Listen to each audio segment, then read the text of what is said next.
Ito pala ang target ni Trump, mga kapatid, no? Sabing ganun dito sa report, Trump targets Chinese ships to win trade war. Sabing ganun. Ibig sabihin, mga kapatid, alam nyo, 'di ba, yung mga cargo, yung mga shipment, 'di ba? Ang nagdadala niyan sa mga karagatan kasi hindi naman kaya lang eroplano yan, mas kayang dalhin niya ng mga barko. Ang nagdadala niyan, 'di ba, mga yun nga, cargo ship, mga tol.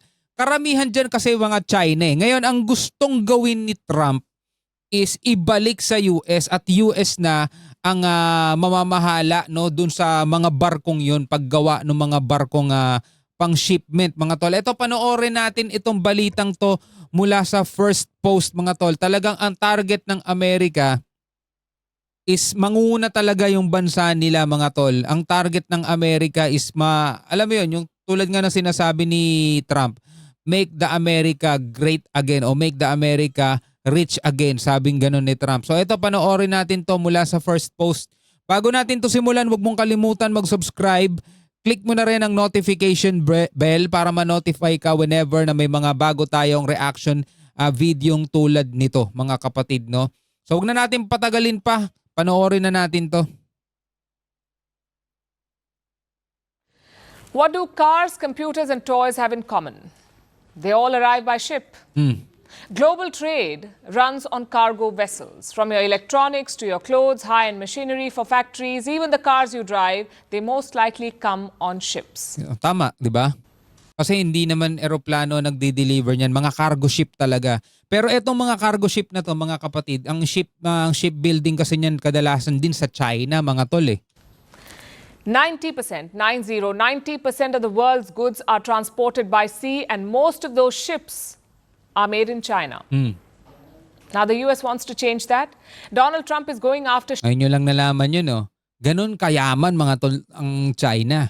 Most of that cargo ship o cargo vessels are made in China. Diba? Maraming nagpapagawa sa kanila kasi nga mura labor, diba?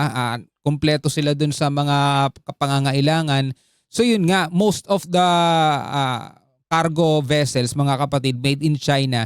At ang gusto mangyari ng Amerika, sa Amerika na gagawin yung mga barko na yun, mga tol.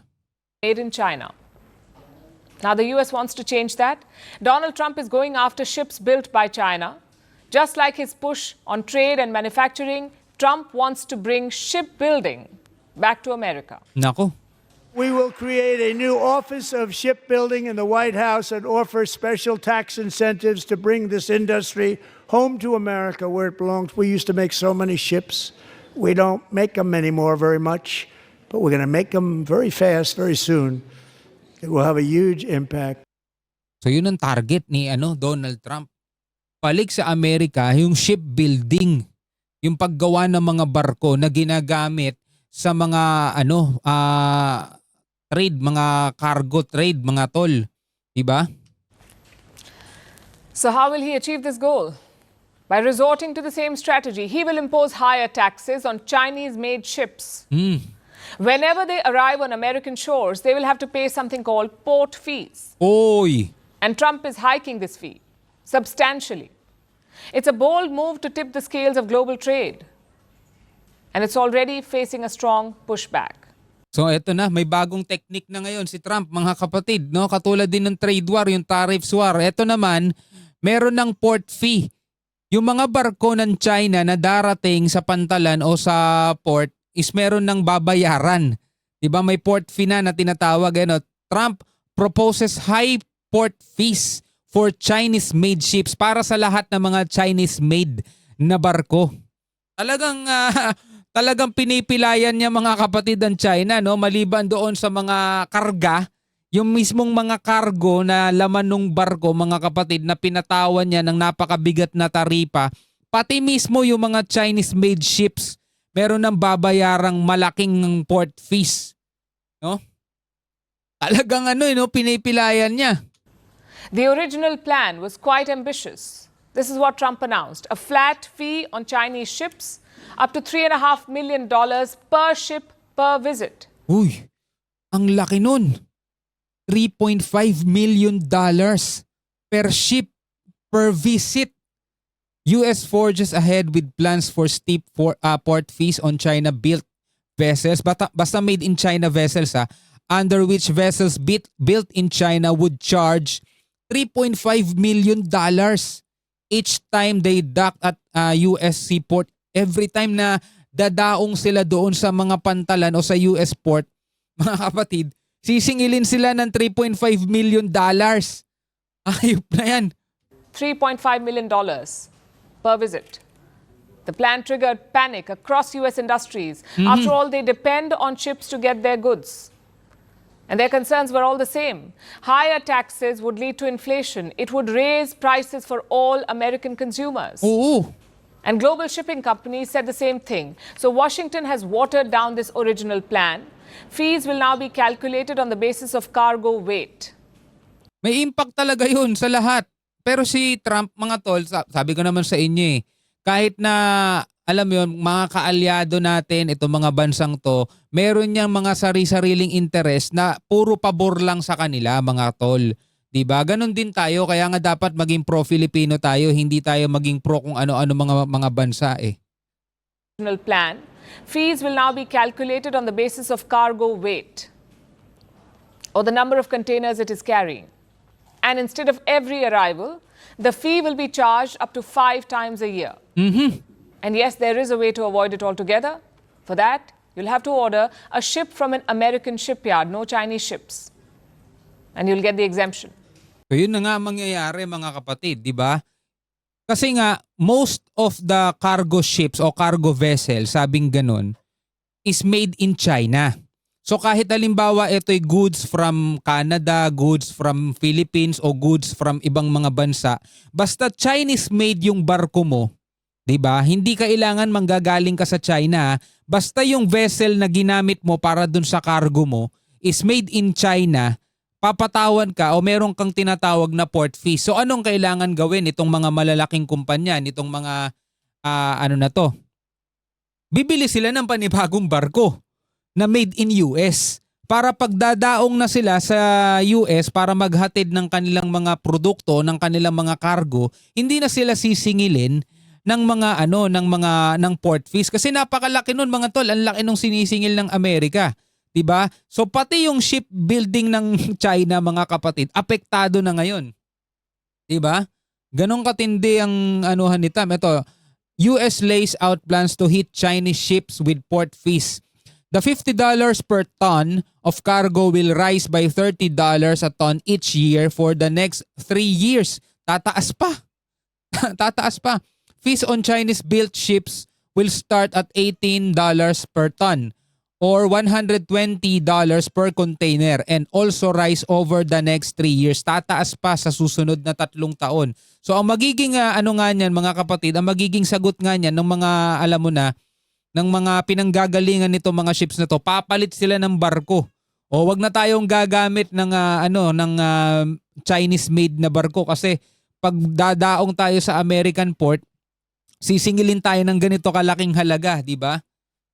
Palit tayo ng barko. Total, mayayaman naman tong mga to. Ganun na nga ang gagawin nila. Bibili sila ng barko, maglalabas sila ng pera one time, pero hindi na sila sisingilin every time na dadaong sila kasi per visit yung magiging singil . Grabe yung ni Trump, no? And yes, there is a way to avoid it altogether. For that, you'll have to order a ship from an American shipyard, no Chinese ships. Order sila ng bagong barko. And you'll get the exemption. Needless to say, China has criticized this. We have previously stated our position on the relevant issue many times. I would like to reiterate here that measures such as levying port fees and imposing tariffs on cargo handling equipment are harmful to both sides. Grabe, no? Ang taas ng ipinatong na taripa, mga tol, sisingilin pa yung barko basta made in China yung barko. May bayad ka na. They have not only pushed up global shipping costs and disrupted the stability of global supply chain, but also increased inflationary pressure in the United States, harmed the interests of American consumers and companies, and ultimately failed to revitalize the U.S. shipbuilding industry. Well, sabi ng China yon, pero si Trump, naniniwala naman akong pinag-iisipan niya yung mga ginagawa niya. Hindi natin alam kung anong plano niya, mga tol. Pero kung marami nga o-order ng barko nila, di malaking kita rin yun para sa kanila, di ba? I'm sure some of you are wondering why this is such a big deal. Why can't suppliers just swap ships? Just use a different ship made in a different country to reach American shores. Tama, pwede rin. Well, it's not that simple. China dominates the global shipbuilding industry. In the month of February, over 1,000 ships were docked on US ports. 1,000 ships. Out of these, 190 were built in China. Oh. In February, out of 1,200 calls to US ports made by container vessels, 190 of these or almost one-fifth were built in China according to data provider. Kaya pala mga kapatid, no, tinatarget din ni Trump. One-fifth ng mga dumaong doon sa US ports are made in China. Pero sa 1,200 na mga barko, 190 dyan ang made of China o Chinese-made na vessel. That's nearly 20% of all arrivals in the US. All those ships were made in China. In fact, more than one-third of all vessels at sea were made in Chinese yards. Laking impact din ito sa shipbuilding ng China. They produce most of the world's shipping containers. They also dominate crane production and port traffic. Now listen to this. 7 out of the 10 busiest ports on earth are Chinese owned. 7 out of 10. So you cannot ignore or avoid China's ship industry. They're simply too big. And they're still expanding. More than half of all ships under construction as of today are in Chinese yards. Alam mo na kung gaano kayaman ang China. Alam nyo na kung gaano kalaki ang China, kaya paano tayo makikipaggera dyan? And they're still winning new orders. Ang dami pang order. Of course, this did not happen overnight. In the early 2000s, China was a minor player. After joining the World Trade Organization, it scaled up fast. It needed ships to import energy and export goods. Ang galing ni Xi Jinping, no? So Beijing gave state support to its shipyards. It gave subsidies, cheap loans, affordable steel, and labor support to shipbuilders. From 2010 to 2018, Beijing invested $132 billion in shipbuilding. Today, Chinese yards are vast and efficient. They benefit from scale, and they're nearly impossible to match on price. The US says this has destroyed fair competition. American yards are... O kasi nga mas mura kung tutuusin talaga, mas mura. The US says this has destroyed fair competition. American yards are struggling to compete. So Trump wants to fight back by targeting Chinese ships with taxes. So ganito ang technique ni Trump. Kasi hindi siya manalo eh. 'Di ba? 7 out of 10 mga tol ng mga port sa buong mundo, mga kapatid, are sa China. No, tapos napakarami ng mga barko na binubuo rin sa China kasi nga mas mura lahat eh. Paggawa, mga baka, lahat ng mga kailangan mas mura. 'Di ba? So napakarami at saka 190 out of 1,002 na mga barko na dumaong sa Amerika nitong February, mga kapatid, are Chinese-made. Kaya para makapantay ang Amerika, ito na nga, no, binigyan na rin nila ng port fees. Sininggle out nila, basta Chinese-made na barko yan, may bayad yan sa sa pagdaong. Eh maraming mga gumagamit nun. Experts are skeptical. Even if the plan succeeds, it will take time. It takes at least 6 to 7 years for the Americans to launch a new ship. That's longer than a single presidential term. Tama, buti sana kung mabilis lang gawin ng mga barko, di ba? Eh hindi naman ito parang damit lang na, ilan ang order mo? 3. Sige, deliver namin bukas. Matagal din gumawa ng barko, syempre. Americans to launch a new ship. Minimum 6 to 7 years before the first commercial ship would come out of a shipyard in the US. Minimum 6 to 7 years. So hindi ganun kadali magpalit ng barko. Diba? Eh kung American ship pero siguro palit kayo ng ibang barko. Eh kaso nga 190 doon sa 1,002 na mga barkong dumadaong is Chinese made. Ibig sabihin ganun karami yung kailangan magpalit ng barko. Hindi din ganun kadali na kailangan bumili ka sa Amerika ng barko para maging exempted ka, di ba? That's longer than a single presidential term. And global trade will not stop until then.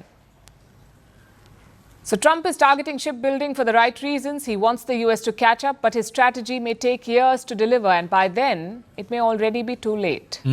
Greeting you with Grabe, no? Ibang klase, mga kapatid. Di ko alam kung saan pupunta tong gustong mangyari ni Trump. Pero anyway, bilang mga Pilipino, ano ang masasabi nyo dyan? Pwede kayo magbigay ng komento sa ibaba, mga kapatid, no?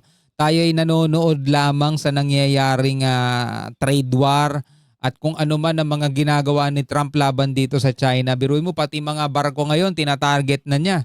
Napakalaki nung port fees, mga kapatid, per visit. Grabe, hindi per year, no? Per visit, mga tol. Ay, naku po. Hanggang sa muli, ako nga pala si Shobaldi. Peace out.